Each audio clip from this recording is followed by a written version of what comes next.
कल दिल्ली का टेम्परेचर 52 तक पहुंच गया था और मुझे सच में पता नहीं चला, क्योंकि मैं मेरे फ़ोन में देखती हूँ तो मुझे वही नज़र आता है जो मेरे एरिया का, यानी कि मेरे सोसाइटी के आसपास का जो टेम्परेचर होता है। और मेरे सोसाइटी में पेड़ बहुत है, तो यहाँ का 47 के आसपास दिखा रहा था, तो मैं वही समझ रही थी। लेकिन आज पता चला, न्यूज़ देख रही थी तब कि 52 हो गया था।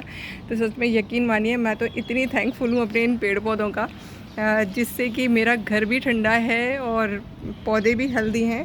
और ये चीज़ मैंने प्रैक्टिस करके ही सीखा है कि आप कैसे इतनी गर्मी में अपने पौधों को बचा सकते हैं। तो अगर आपने नहीं अपनाया है तो मेरा वाला पॉट फिलिंग स्टाइल एक बार देख लीजिएगा, उस तरीके से पॉट फिल करिएगा। हालांकि काफ़ी सारे लोगों के मैसेज हैं कि मैम वो तरीका अपना कर भी हम इतने सक्सेसफुल नहीं हो पाए। तो देखिए, उसमें फिर सेकेंडरी काम करेगा आपका मिट्टी में रहने वाला जीव, क्योंकि नेचुरल है, आपने अभी अभी मिट्टी बनाई है कुछ महीनों पहले, तो उतना जीवन नहीं पैदा हो पाया है। मेरे यहाँ पुरानी चूँकि मिट्टी हो गई है तो प्रॉपर तरीके से वर्क कर रही है।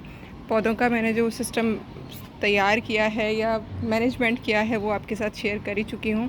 तो मैं तो भाई इन पौधों से सच में बहुत कुछ सीख रही हूँ कि विपरीत परिस्थितियों में भी ये देखिए अपने आप को डट कर मुकाबला कर रहे हैं गर्मी का।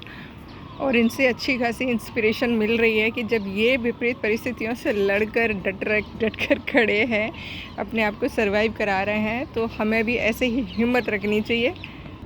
बड़ा पेड़ हो या छोटी सैपलिंग हो, सभी ठीक है, क्योंकि मिट्टी हाइड्रेट है, मतलब मिट्टी में नमी बनी हुई है। और वो नमी किस वजह से बनी हुई है वो मैं आपके साथ शेयर कर ही चुकी हूँ सारे टिप्स। नमी बनी रहेगी मिट्टी में तो आपके पौधों को कितनी भी गर्मी हो नुकसान नहीं पहुँचाएगा। अब गर्मी का मतलब ये भी नहीं है कि 60 डिग्री टेम्परेचर पहुँच जाए। 52 अपने आप में बहुत बड़ा एक पॉइंट, मतलब नंबर होता है, और इससे आगे तो पता ही नहीं क्या होने वाला है। तो प्लीज़ अभी भी देर नहीं हुई है, हम कर सकते हैं कोशिश। एक मैम का सवाल था कि मैम बालकनी और टेरेस में पौधे लगाकर क्या हम कुछ मदद कर सकते हैं गर्मी को कम करने की। डेफिनेटली कर सकते हैं। जैसे कि मैंने आपके साथ अभी शेयर किया है कि कल इतना ज़्यादा टेम्परेचर था और मुझे एहसास नहीं हुआ। मैं 9:30 बजे तक अपने टेरेस पर काम कर रही थी और शाम को भी मैंने 1 घंटा काम किया है, तो इसीलिए नहीं पता चला, क्योंकि इतना सारा पौधा है। तो पौधे का काम क्या होता है, ऑक्सीजन रिलीज़ करना, और जो हम सांस छोड़ रहे हैं कार्बन डाइऑक्साइड, वो इनका भोजन होता है। तो ये एक एक्सचेंज है जो कि हम लोग एक दूसरे के साथ कर रहे हैं। तो जितना ज़्यादा आपके मतलब टेरेस पर पौधा होगा उतना ही वो ठंडा रहेगा और उतना ही उसके आसपास का जो एरिया है वो ठंडा रहेगा। सरकार के भरोसे मत रहिए, वो आपको टेक्नोलॉजी दे सकती हैं, वो आपको चौड़ी चौड़ी सड़कें दे सकती हैं पेड़ काट के, बाकी का काम आपको ही करना है अपने स्तर पर। तो तैयार हो जाइए। बाहर नहीं लगा सकते हैं तो अपने घर में ही जितना हो सके पौधा लगा लीजिए। छत पे लगा रहे हैं तो वाटर प्रूफिंग कर लीजिएगा, थोड़ा सा ध्यान रख लीजिएगा कि सीलन ना जाए।